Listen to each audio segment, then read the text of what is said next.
Yo los invito a abrir sus Biblias en Mateo capítulo 18. Mateo capítulo 18. Y vamos a leer los versículos 15 al 20. Y si tu hermano peca, o como dice la Reina Valera del 60, si tu hermano peca contra ti, ve y repréndelo a solas.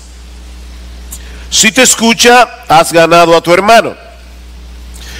Pero si no te escucha, lleva contigo a uno o a dos más, para que toda palabra sea confirmada por boca de dos o tres testigos.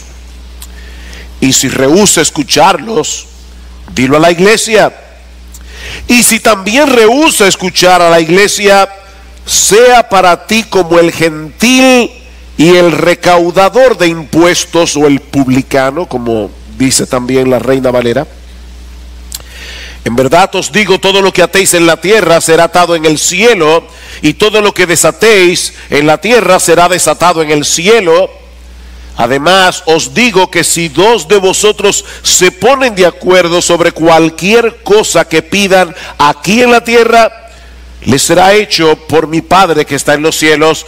Porque donde están dos o tres reunidos en mi nombre, allí estoy yo en medio de ellos. Vamos a orar.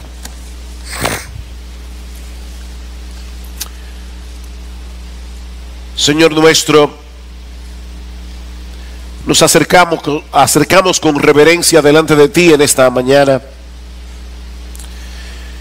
y queremos suplicarte, Padre, que tú bendigas la predicación de tu palabra.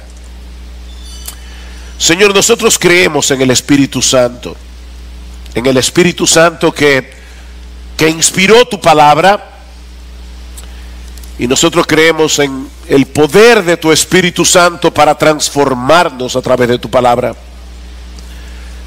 Y nosotros te rogamos ahora, Señor, que tú obres en una forma poderosa mientras exponemos este texto, y que tú suplas por mucho lo que al predicador le falta. Predicar es un acto de adoración. El que predica te está adorando mientras expone tu palabra. El que escucha te está adorando mientras recibe tu palabra con fe, como cantamos hace un momento, con sumisión de espíritu. Permítenos, oh Señor, que podamos seguirte adorando mientras tu palabra es predicada, porque te lo pedimos en el nombre de Cristo. Amén y amén. Hay dos pasajes en el Evangelio, en los Evangelios, en los que el Señor Jesucristo incluyó una instrucción particular a sus discípulos acerca del tema de la iglesia.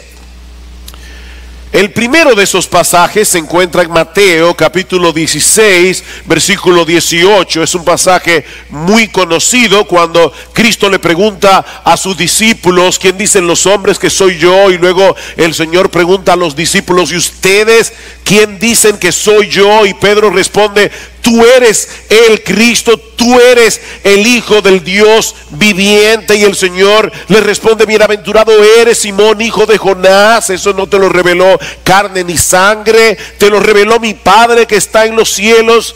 Y es allí donde Cristo promete: yo edificaré mi iglesia.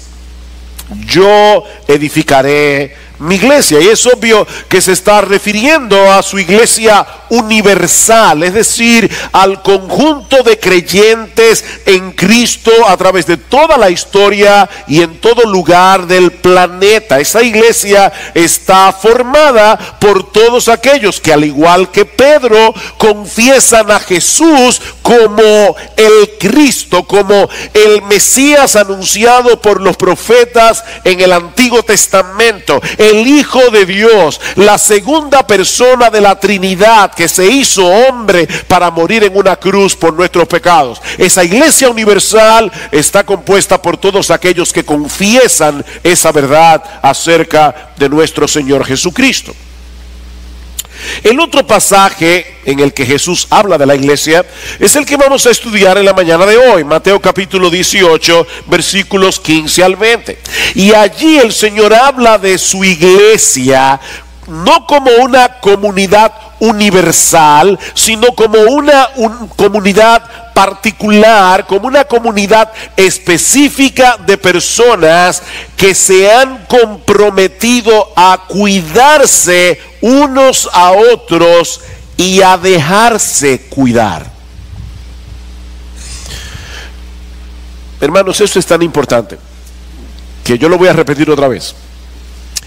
La iglesia de la que Jesús habla en Mateo 18 es una iglesia local, compuesta por un grupo de personas específicas, como las que hay aquí hoy en la mañana, que se han comprometido a cuidarse unos a otros y a dejarse cuidar por otros.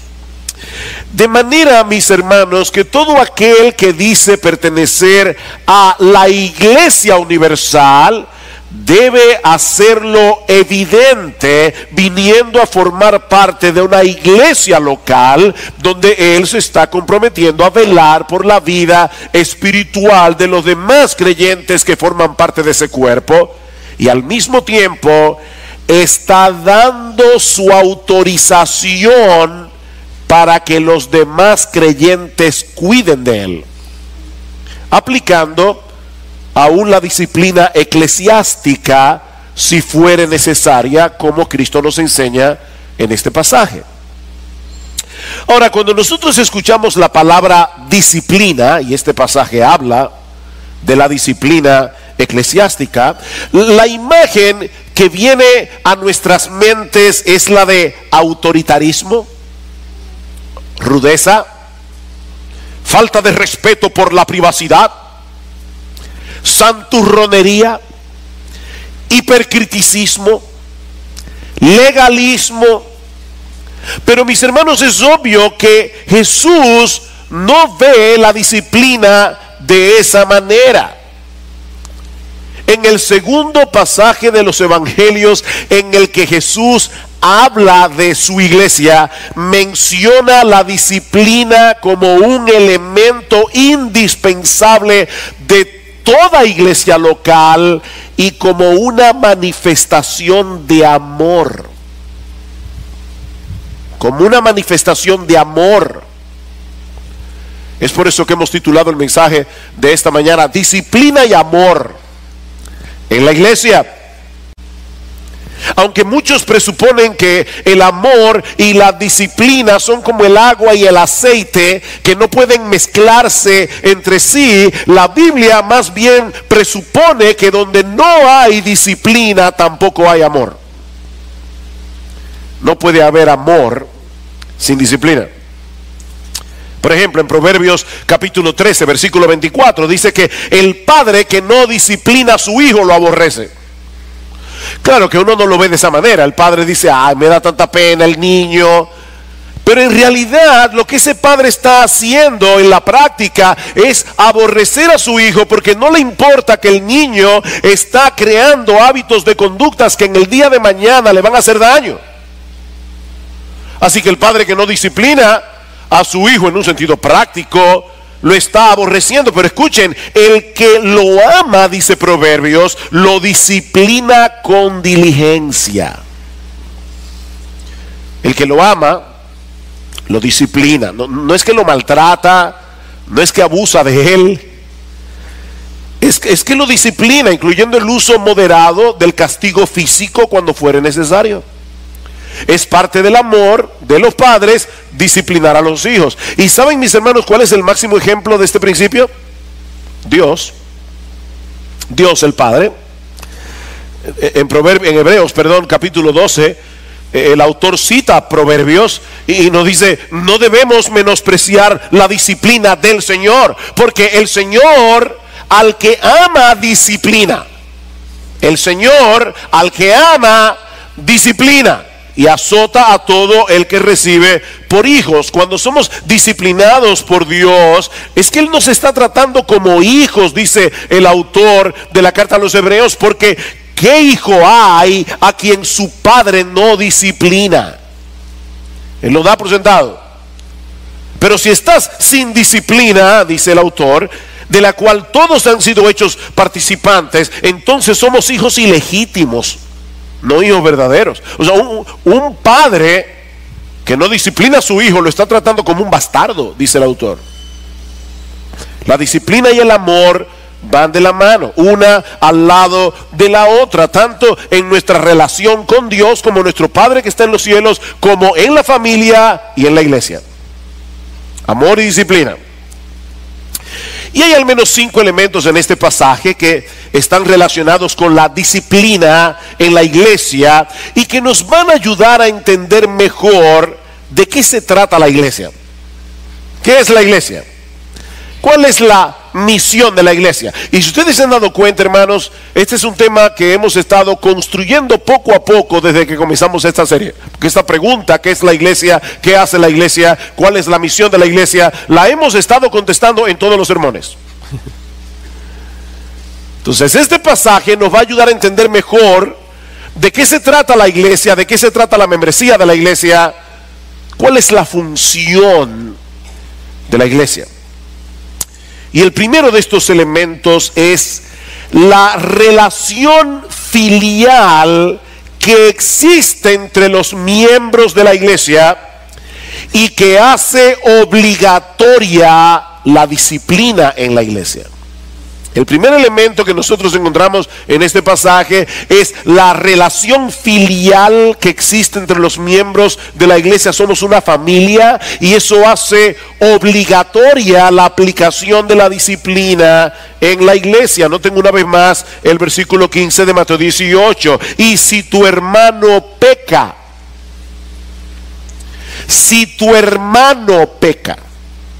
la Reina Valera, como ya les decía, dice: si tu hermano peca contra ti. Y por el contexto, en este caso, me parece que la Reina Valera es la mejor traducción, porque si ustedes notan, inmediatamente después, en el versículo 21, el apóstol Pedro le pregunta a Jesús: ¿y cuántas veces debo perdonar al hermano que peque contra mí? Eso es lo que Pedro tenía en mente.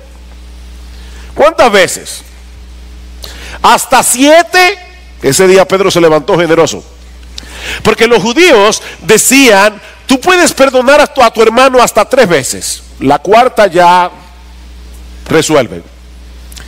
Y Pedro pensó: bueno, 3 por 2 más 1. Wow, él estaba súper generoso. ¿Hasta 7, Señor? No, hasta 70 veces 7. Pero la idea es, probablemente Pedro se quedó marcado por esto que el Señor Jesucristo está diciendo: si tu hermano peca contra ti. Ahora, esta distinción en realidad no tiene mucha importancia, hermanos, porque la Biblia habla en otros lugares del deber que nosotros tenemos de amonestar a un hermano que ha pecado, aunque no sea contra ti. Por ejemplo, en Gálatas capítulo 6, versículo 1, Pablo dice: si alguno fuere sorprendido en alguna falta, vosotros que sois espirituales, restauradlo con espíritu de mansedumbre, mirándote a ti mismo, no sea que tú también seas tentado. Tenemos el deber de amonestarnos, de corregirnos unos a otros, aunque el pecado que esa persona cometió no me afecte a mí a nivel personal, por la sencilla razón de que es nuestro hermano el que ha pecado. ¿Ven el punto? Si tu hermano peca, la relación filial que tenemos en Cristo no permite que actuemos con indiferencia cuando vemos a uno de los nuestros coqueteando con el pecado, cuando vemos a uno de los nuestros poniendo en peligro su salud espiritual. Hermanos, piensen en la categoría de una familia. De hecho, vean el contexto inmediato de este pasaje en el versículo 12. ¿Qué os parece si un hombre tiene 100 ovejas y una de ellas se ha descarriado? ¿Qué hace ese hombre? ¿Acaso no deja las 99 en los montes y va en busca de la descarriada? Y si sucede que la haya, en verdad os digo que se regocija más por esta que por las 99 que no se han descarriado. Y ahora escuchen, así no es la voluntad de vuestro Padre que está en los cielos, que se pierda uno de estos pequeñitos. Y es ahí inmediatamente que Jesús dice, si tu hermano peca. ¿Se dan cuenta? ¿Quién es el dueño de las ovejas? ¿Quién es el que no quiere que una sola oveja se pierda? Dios. Dios. Ahora, ¿qué quiere Dios que nosotros hagamos aquí en la tierra? Involucrarnos cuando vemos que una oveja se ha descarriado. Mis hermanos, cada oveja de Cristo es infinitamente valiosa a los ojos de Dios, porque el Señor dio su vida por cada una de ellas. Versículo 11, porque el Hijo del Hombre ha venido a salvar lo que se había perdido, muriendo por nosotros en la cruz. De manera, mis hermanos, que si algún miembro de la iglesia está tratando su pecado con ligereza, los demás tienen el deber de hacerle ver el peligro en que está. Porque esa ligereza, esa falta de arrepentimiento, ese coqueteo con el pecado, puede ser un indicativo de que esa persona en realidad no conoce al Señor, de que va camino al infierno, siendo miembro de la iglesia. Vean el versículo 8. Y si tu hermano o tu pie te es ocasión de caer, Jesús está hablando aquí con sus discípulos. Si tu mano o tu pie te es ocasión de caer, córtatelo y échalo de ti. Te es mejor entrar en la vida manco o cojo, que teniendo dos manos y dos pies ser echado en el fuego eterno. Y si tu ojo te es ocasión de caer, de pecar, arráncatelo y échalo de ti. Te es mejor entrar en la vida con un solo ojo, que teniendo dos ojos ser echado en el infierno de fuego. Ese es el peligro que hay aquí. Que una persona que dice ser miembro de la iglesia está coqueteando con el pecado, está siendo indiferente con su pecado, y en realidad está mostrando que a pesar de ser miembro de la iglesia, va camino al infierno. Y lo que el Señor nos está diciendo aquí es que el problema no es si pecó contra ti o no fue contra ti, es que fue tu hermano el que pecó. Si tu hermano peca contra ti, esa persona es un miembro de la iglesia, y por lo tanto, hasta que se demuestre lo contrario, debemos tratarlo como alguien que pertenece a la familia de la fe. Él es todavía, hasta que se vea que no es así, él es uno de esos pequeñitos. El Padre no quiere que se pierda ninguno de esos pequeñitos, porque en Cristo dio su vida en la cruz. Vamos a pensar por un momento en la familia Pérez.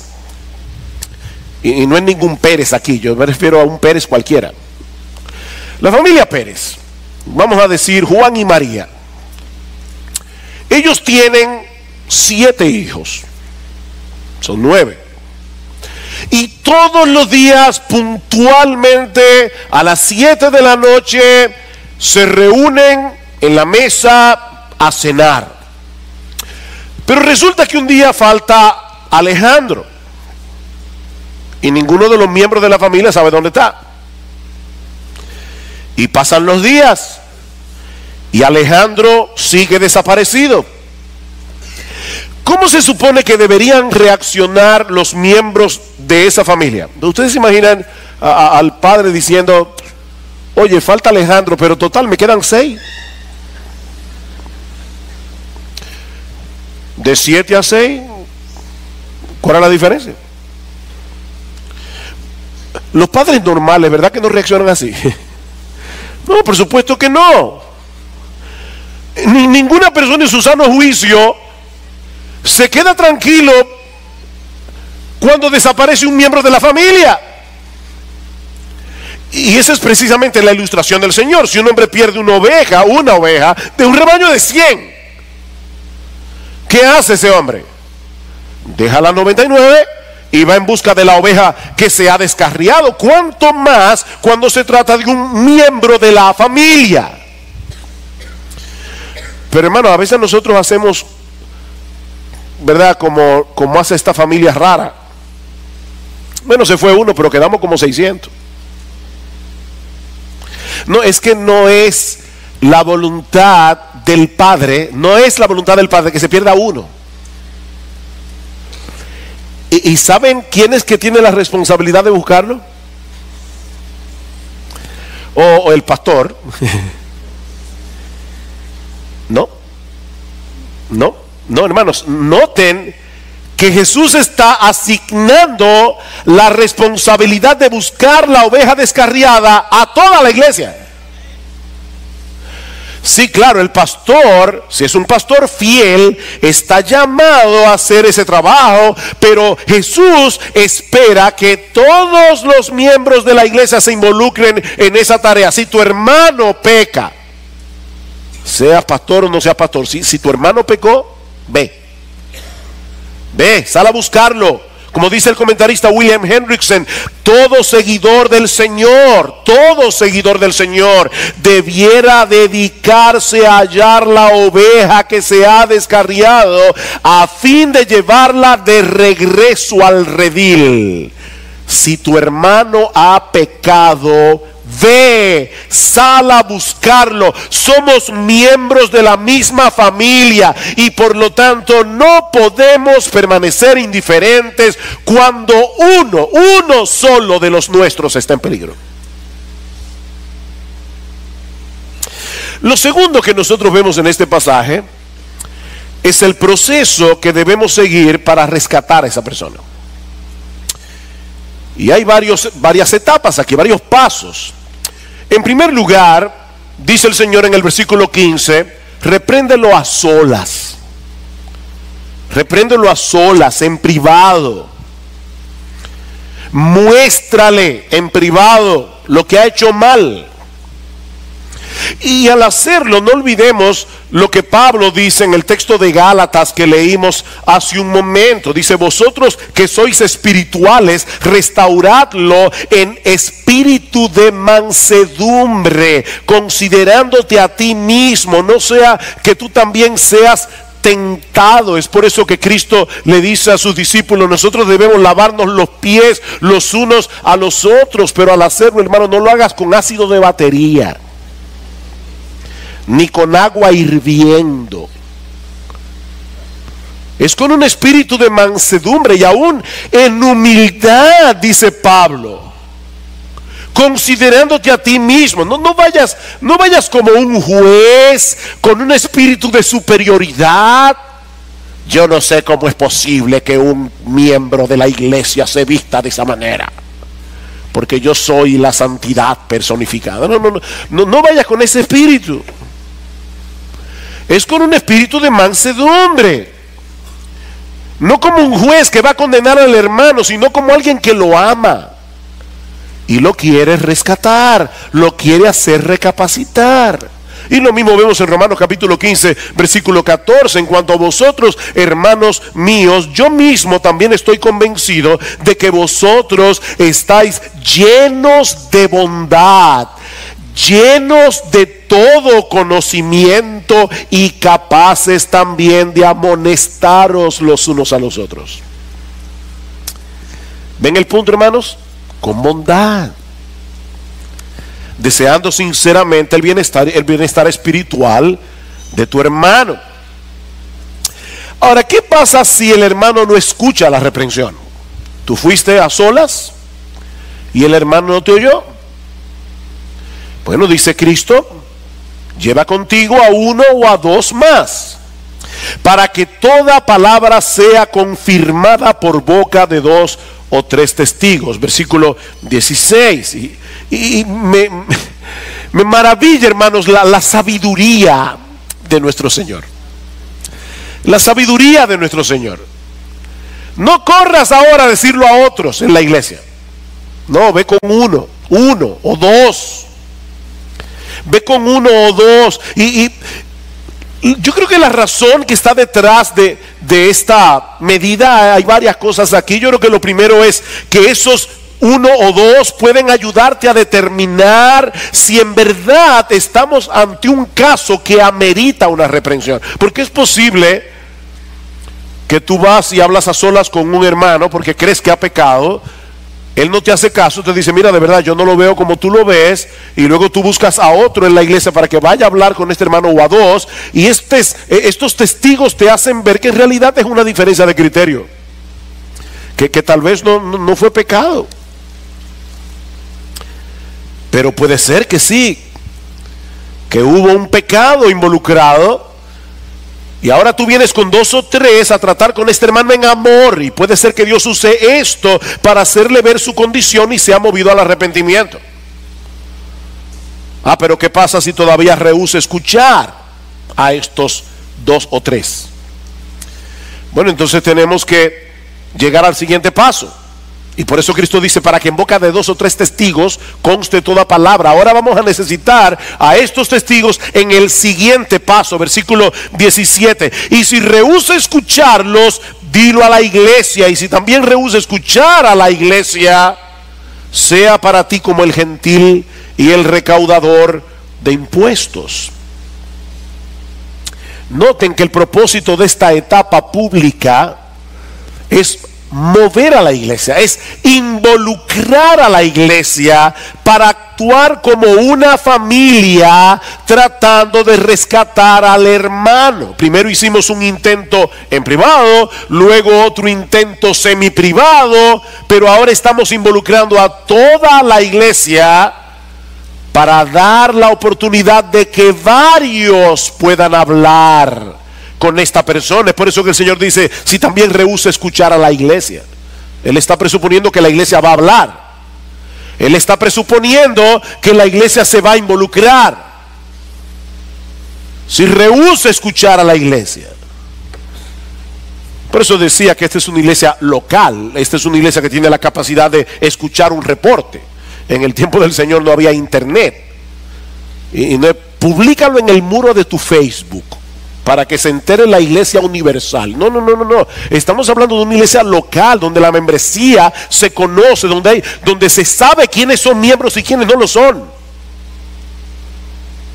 Habla con la iglesia para que la iglesia hable con este hermano. Es una iglesia local, no universal. ¿Y cuál es el propósito de llevar a cabo este proceso? Bueno, eso nos lleva a nuestro tercer encabezado. El propósito de la disciplina. ¿Qué es lo que se quiere lograr? Y el propósito, evidentemente, es ganar de vuelta al hermano. Son dos propósitos, pero este es el primero. Ganar de vuelta al hermano. Versículo 15. Si tu hermano peca, ve y repréndelo a solas. Si te escucha, has ganado a tu hermano. Me encanta eso. Has ganado a tu hermano. Aunque el pecado cometido haya sido contra ti, vamos a suponer que fue contra ti, el propósito no es que salgas vindicado. Reconoció que pecó contra mí. No, ese no es el propósito. El anhelo de tu corazón debe ser el mismo que hay en el corazón de tu Padre que está en los cielos. ¿Qué es lo que Dios no quiere que pase? Que se pierda uno de esos pequeñitos por los que Cristo murió. Esa es la motivación que debe estar en tu corazón al amonestar al hermano que peca contra ti. Dice, has ganado a tu hermano. Tú vas a ser el instrumento en las manos de Dios para que esa persona no se pierda, para que esa persona siga disfrutando de la bendición, del deleite, del gozo de su comunión con Dios. Recuerda lo que nosotros vimos en el mensaje anterior, este domingo pasado. Y si tú no estabas aquí, el mensaje ya está disponible en YouTube. En los primeros 3 capítulos del Génesis, decíamos la semana pasada, nosotros podemos entender la obra de Cristo, así como la naturaleza y misión de la iglesia. Cuando Adán y Eva pecaron contra Dios en el huerto del Edén, ¿qué sucedió? Que la imagen original de Dios en nosotros quedó distorsionada.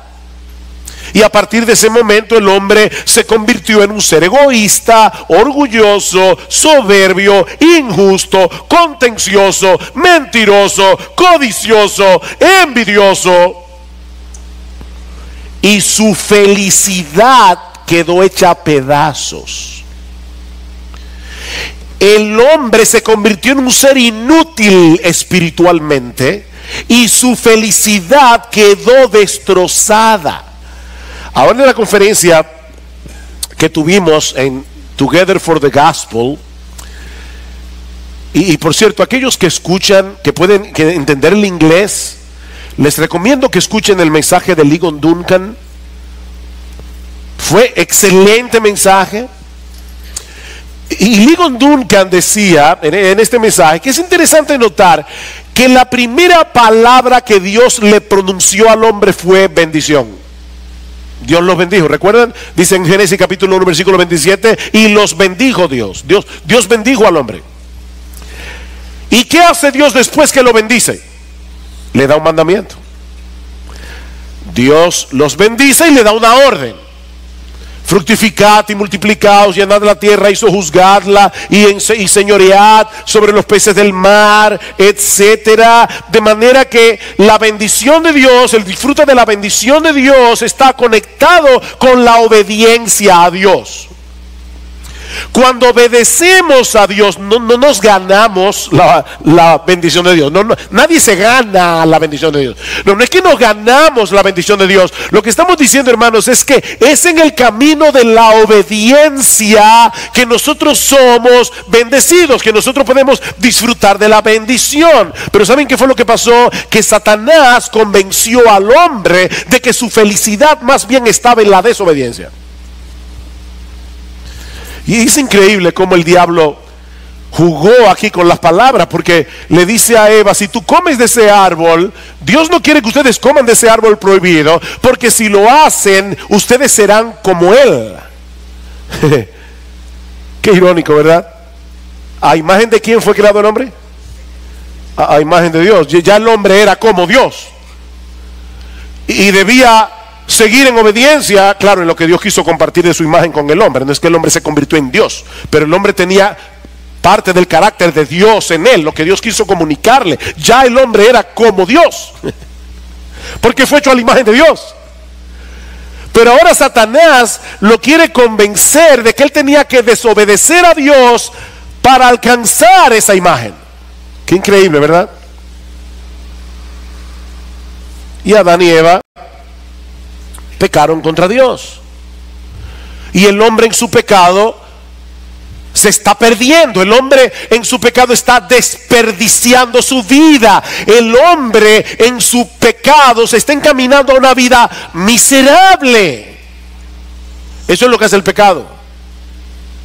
Pero nosotros no queremos que eso suceda con ninguno de nuestros hermanos. Ese es el punto. No queremos que nadie se pierda. Me llamaba poderosamente la atención las palabras del apóstol Pablo al final del capítulo 1 de 2 a los Corintios. Y yo creo que nosotros podemos apropiarnos de estas palabras de Pablo cada vez que tengamos que amonestar a alguien. Pablo dice: no es que queramos tener control de vuestra fe, o como dice la Reina Valera, no es que nosotros queremos enseñorearnos de vuestra fe, sino que somos colaboradores con vosotros para vuestro gozo. ¿Ustedes oyeron eso?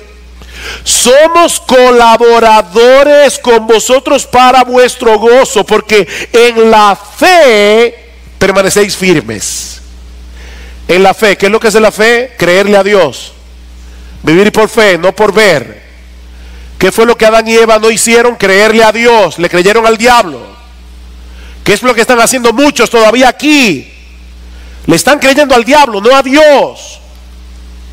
Y Pablo dice ¿Saben por qué nosotros los pastores les predicamos la palabra desde el púlpito y tratamos de moverlos a la obediencia al Señor? No es que nosotros somos un equipo de matagozo.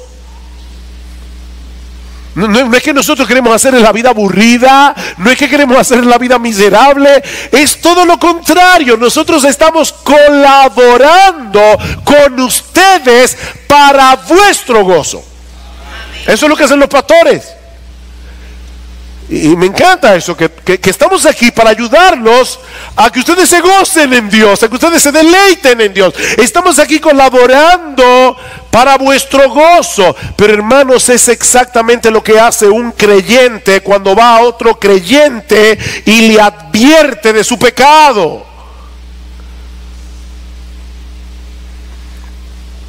No es que se está enseñoreando.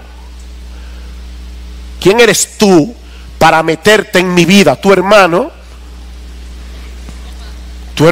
que te ama. Yo no estoy tratando de enseñorearme sobre ti. Yo te estoy advirtiendo para que no tengas una vida miserable. Yo estoy colaborando contigo para tu gozo.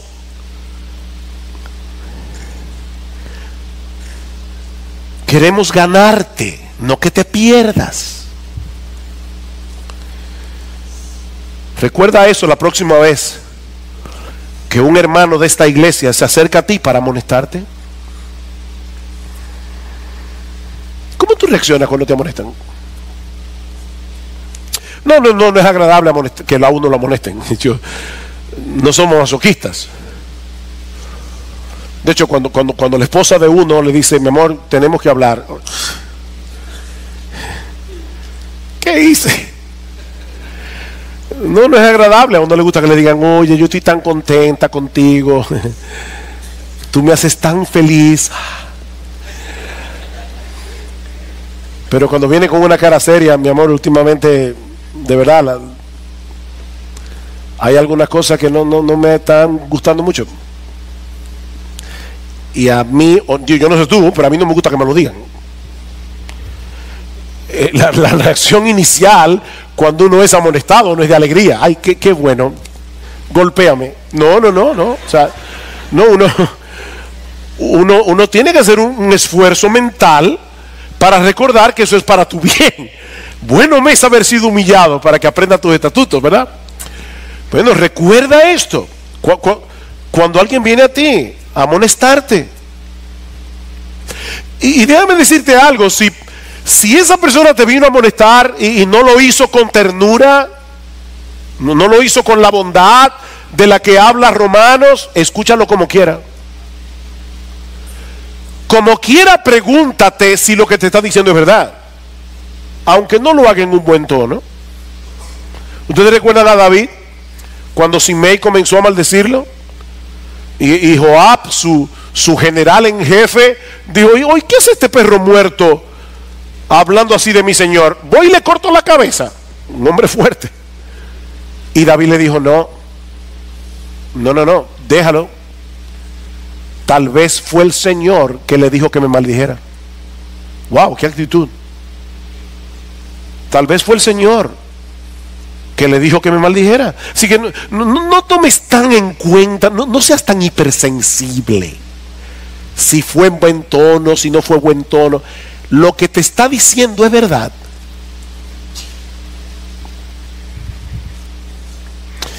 Pero la disciplina eclesiástica tiene otro propósito. Y este no siempre es tan evidente. Y por favor, va a sonar raro cuando lo diga ahora, lo estoy advirtiendo, pero yo lo voy a explicar, no te preocupes. La disciplina también tiene el propósito de proteger los límites del reino de Dios. La disciplina en la iglesia tiene el propósito de proteger los límites del reino de Dios. Vean otra vez el versículo 17. Y si rehúsa escucharlos, dilo a la iglesia. Y si también rehúsa escuchar a la iglesia, sea para ti como el gentil gentil y el recaudador de impuestos. Y para entender lo que el Señor está diciendo aquí, nosotros tenemos que volver al contexto. En Mateo capítulo 18, el Señor Jesucristo comienza estableciendo quiénes son los que pertenecen al reino de Dios. Ese es el contexto más amplio de este pasaje. Noten Mateo 18:1. En aquel momento se acercaron los discípulos a Jesús diciendo: ¿quién es entonces el mayor en el reino de los cielos?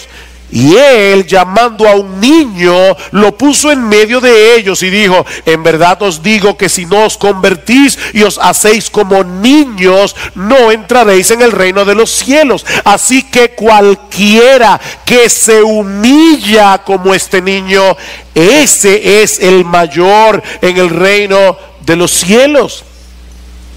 Para la mayoría de los judíos del primer siglo, los límites del reino de Dios estaban muy claros. ¿Quiénes estaban adentro del reino y quiénes estaban fuera del reino? Bueno, adentro del reino estaban todos los judíos, claro, todos los israelitas que estaban procurando obedecer la ley de Dios, que estaban haciendo su mejor esfuerzo de obedecer la ley. Esos eran los que estaban adentro. Los demás, es decir, todos los que no eran judíos y los que eran judíos pero no estaban haciendo su mejor esfuerzo para obedecer la ley, esos estaban fuera. Pero ahora Cristo quiere hacerles ver a sus discípulos que la pertenencia en el reino no es un asunto de raza, no es un asunto de nacionalidad, es un asunto del corazón. Si no os convertís y os hacéis como niños, no importa la nación a la que ustedes pertenezcan, no entraréis en el reino de los cielos. Así pues, cualquiera que se humille como este niño. ¿Qué niño? ¿Cuál niño? ¿Estaban atentos al pasaje? ¿Cuál niño? Cualquiera que se humille como este niño. ¿Cuál niño? El niño del versículo 2. Jesús estaba con sus discípulos y llamó a un niño, y el niño vino tranquilamente y se puso en medio. Ustedes saben bien lo difícil a veces que es para los niños saludar a los adultos. Se amedrentan. Sin embargo, ahí estaba Jesús con sus discípulos, llamó a un niño, el niño vino y se puso en el medio, y Jesús dice: todo el que se humille como este niño. ¿Qué está enseñando el Señor? Bueno, primero, no está enseñando que todos los niños van al cielo por ser niños, no. Niños, escuchen esto, ustedes no van al cielo porque son niños. Dos, tampoco está enseñando que nos ganamos el cielo obedeciendo a Jesús, como hizo este niño. No, pero el verdadero creyente, el que de verdad pertenece al reino de los cielos, el verdadero creyente es el que viene humillado al Señor Jesucristo, reconociendo su indignidad, reconociendo su pecado y renunciando a su autonomía. Él es el Señor. O sea que el verdadero creyente no solo es el que profesa ser de Cristo, sino el que muestra la realidad de esa profesión de fe a través de su obediencia a Cristo, como lo hizo ese niño. Una obediencia no perfecta, pero sí sincera. Esos son los que pertenecen al reino.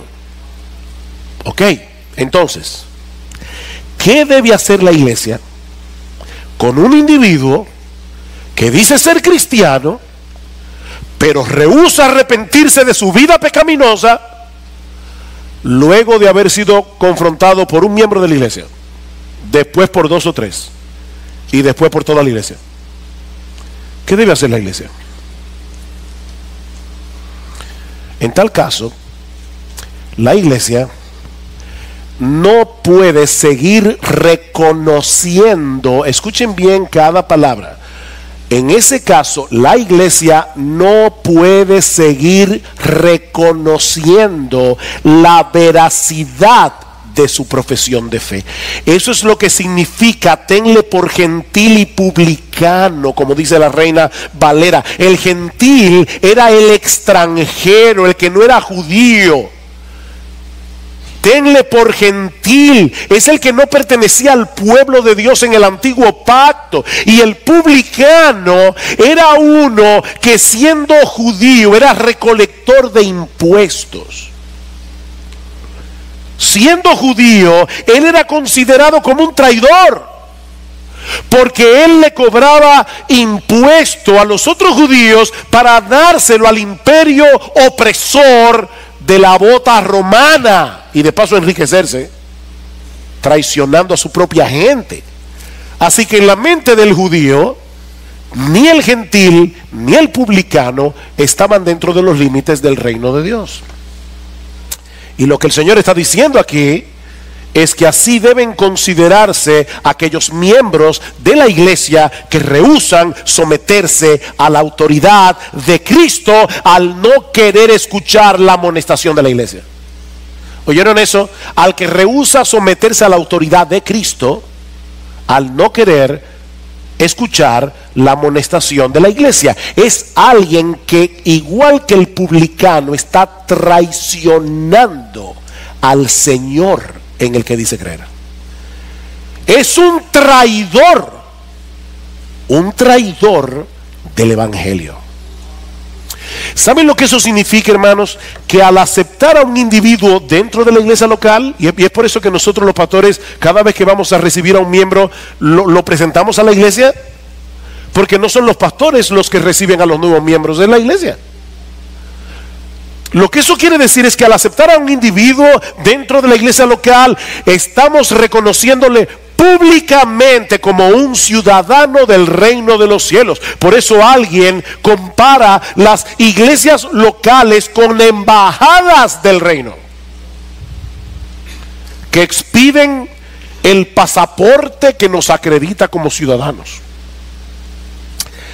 La iglesia es la que da el green card del cielo a través de la membresía.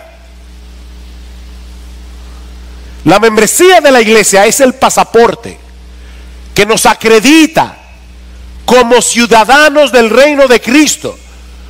Por lo tanto, si luego de haber pasado por ese cuidadoso proceso de amonestación en privado, semiprivado, público en la iglesia, después de haber hecho un esfuerzo infructuoso de ganar a ese hermano en amor, la iglesia decide excluirlo de la membresía, le está retirando su reconocimiento público de ser un ciudadano del reino. Y de esa manera está protegiendo los límites del reino. ¿Quiénes están adentro y quiénes están afuera? Para que el mundo no se confunda. ¿A cuántos no les ha pasado que están predicando el evangelio y dice, pero la iglesia tuya es donde va fulano, pero ese tipo me debe hace como un año y no me paga? ¿Ven el problema? Nosotros tenemos que proteger los límites del reino. ¿Quiénes están dentro? ¿Quiénes están fuera? ¿Recuerdan el oficio de Adán en el huerto del Edén? Lo vimos la semana pasada. Adán debía cuidar el huerto, debía labrar el huerto, debía proteger el huerto. ¿Protegerlo en qué sentido? Adán no podía permitir que nada inmundo entrara en el huerto, porque ese huerto, decíamos la semana pasada, fue el primer santuario donde Dios manifestaba su presencia especial en el mundo. Adán debió haber dejado fuera a la serpiente. Él tenía que guardar los límites del huerto. Y mis hermanos, esa es la responsabilidad que tenemos nosotros como miembros de la iglesia. Recuerden, la iglesia es la ayuda idónea del segundo Adán, como vimos la semana pasada. Estamos unidos a él por la fe, somos un cuerpo con él, y por lo tanto tenemos la responsabilidad de mantener hasta donde sea posible la pureza de la membresía de la iglesia. ¿Y qué significa eso? ¿Que todos aquí deben ser perfectos? ¿Que nadie aquí puede pecar? No, si es así, renunciemos todos, empezando por los pastores. No, de lo que estamos hablando aquí es una persona que rehúsa escuchar amonestación, una persona que quiere seguir viviendo su vida, una persona que quiere seguir coqueteando con el pecado, una persona que no escucha la reprensión de sus hermanos en la fe y por lo tanto no está evidenciando la genuinidad de haberse colocado bajo la autoridad suprema de Jesús como Señor, como Rey, como amo. Y déjenme decirles algo, hermanos. Aplicar esa medida disciplinaria no es falta de amor, todo lo contrario. Mantener en la membresía de la iglesia a una persona que no está dando evidencias de haber nacido de nuevo es negarle la posibilidad de que vea su condición y algún día venga y se arrepienta de verdad. De hecho, en 1 Corintios capítulo 5 se dio el caso de un hombre que estaba en pecado sexual y Pablo dice: saquen a ese hombre de la iglesia, entréguenlo a Satanás. La disciplina de la iglesia, la exclusión de la membresía es sacar a una persona de la sombrilla de protección espiritual de la iglesia. Por eso se dice entregarlo a Satanás. Pero ¿saben lo que dice Pablo? Para que, si es posible, su espíritu sea salvo en el día del Señor. Ven, el propósito de la disciplina es que se salve. Y es interesante notar que en este pasaje Pablo le está pidiendo a los corintios como iglesia que hagan eso, no a los pastores, a los corintios. Y eso nos lleva a nuestro cuarto encabezado, y estoy terminando, no se preocupen. La autoridad que Cristo le confirió a su iglesia para aplicar la disciplina. Versículo 18. En verdad os digo, todo lo que atéis en la tierra será atado en el cielo, todo lo que desatéis en la tierra será desatado en el cielo. Esos términos atar y desatar en ese texto, en este contexto, se está refiriendo a la autoridad que Cristo le confirió a su iglesia de incluir o excluir de su membresía a una persona. Atar y desatar, la decisión que la iglesia toma en un acto disciplinario, y por la forma de los verbos aquí en el original podemos traducirlo de esta manera: todo lo que atéis en la tierra, la decisión que ustedes tomen con respecto a este hermano o esta persona, luego de haber pasado por el proceso de habla en privado, habla con 2 o 3, díselo a la iglesia, y él todavía rehúsa, lo que ustedes aten aquí en la tierra ya habrá sido atado en el cielo. Ustedes están simplemente confirmando lo que ya el cielo hizo. Y lo que ustedes desatéis en la tierra ya ha sido desatado en el cielo. Nosotros hablamos en nombre de la iglesia, en nombre del cielo, perdón. Las iglesias locales, las verdaderas iglesias locales, hablan en nombre del cielo, en representación del cielo. Y por eso alguien decía que es a través de las iglesias que Dios confunde la sabiduría de los sabios. Porque no es una junta de ángeles, es una iglesia que comete errores, una iglesia que no es perfecta, y sin embargo esa iglesia habla en nombre del cielo. Dice este autor, Jonathan Leeman: somos embajadas del cielo. Cuando alguien está en la iglesia, está en el terreno del cielo. La embajada tiene autoridad para hablar en nombre del cielo. Cuando la embajada de Estados Unidos habla, está hablando en nombre de los Estados Unidos. Eso es la iglesia, una embajada del cielo, dice Jonathan Leeman, que ha traspasado la barrera del tiempo. Usted está en China y dice: wow, yo estoy cansado de oír gente hablando en chino. ¿Dónde hay una embajada dominicana? Y cansado de comer comida china. Pero usted va a la embajada dominicana en China y hablan en español dominicanizado. Le dan sancocho, pollo frito, comida dominicana. Bueno, hermanos, este es el terreno del cielo. Aquí se habla el lenguaje del cielo, porque aquí se predica la Biblia. Aquí se come la comida del cielo, pan y vino, cuando celebramos la cena del Señor. Aquí se practica la cultura del cielo: amor, gozo, paz, paciencia, benignidad, bondad. ¿Se dan cuenta, hermanos? Este es el terreno del cielo. Cuando entramos aquí, no por la puerta de este edificio de concreto, cuando entramos aquí a reunirnos con nuestros amados hermanos que han sido lavados por la sangre de Jesús, nosotros estamos en el terreno del cielo y Jesús está aquí. La iglesia es increíble, la iglesia es un lugar sorprendente y maravilloso. No por ella, sino por el dueño, amo, Señor, Salvador, Rey de esa iglesia.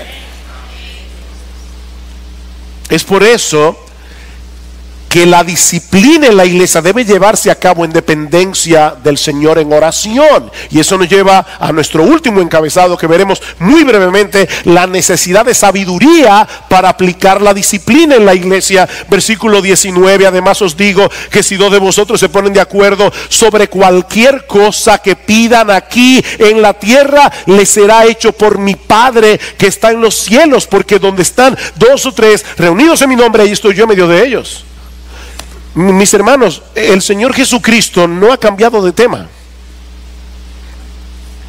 Si Él está hablando aquí de la oración y dice cualquiera cosa que pidan, pero debemos suponer, como dice William Hendrickson, por el contexto, que Él se refiere de manera particular para pedir sabiduría en el momento de tener que disciplinar a un miembro. Necesitamos sabiduría, hay que orar. Y aquí se está dando la seguridad de que aun cuando en cierto lugar, dice Hendrickson, la comunión de creyentes esté formada por solo dos personas, aún esos dos, cuando estén de acuerdo entre sí, pueden definitivamente contar con la dirección del Señor que acaban de pedir. Mis hermanos, cuando ese proceso se está llevando a cabo en el nombre de Cristo, es decir, bajo la autoridad de Cristo, siguiendo las enseñanzas de Cristo, Él está allí en medio de ellos, supervisando y aprobando, poniendo su sello de aprobación sobre lo que estamos haciendo como iglesia. Todo lo que atéis habrá sido atado en el cielo. Ustedes hablan en nombre del cielo. Ven, mis hermanos, porque decíamos al principio que la iglesia es una comunidad de personas que se han comprometido en amor a cuidarse unos a otros y a dejarse cuidar. La iglesia no es un club. ¿Cuál es tu responsabilidad con el club? Tú eres miembro del Club Naco o Country Club o Club de Arroyo Hondo. ¿Cuál es tu responsabilidad? Pagar tu cuota de membresía. Se murió un miembro, tú quizás ni lo conoces. Eso no te importa. Tú estás pagando la membresía y puedes usar la cancha, la piscina. Bueno, la iglesia no es un club. La iglesia es una familia. La iglesia es un cuerpo, el cuerpo de Jesús. Una comunidad en la que ningún miembro puede desentenderse de los otros, porque eso sería incoherente con nuestra profesión de fe. Y ahora déjenme ser honesto con ustedes. Miren, hermanos, el hecho de estar preparando estos mensajes me ha confrontado fuertemente en cuanto a mi propia percepción de la iglesia. Y yo puedo decir, y de verdad Dios me es testigo, aún mi esposa me es testigo de esto que voy a decir ahora. Dios me es testigo de que por la gracia de Dios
siempre le he dado importancia a la iglesia local. Y siempre he experimentado un profundo amor por esta iglesia. Dios lo sabe. Pero aún así, de verdad, en esta semana, preparándome para predicar, me he dado cuenta lo mucho que me falta por crecer en mi propia percepción de lo importante que la iglesia es a los ojos de Dios.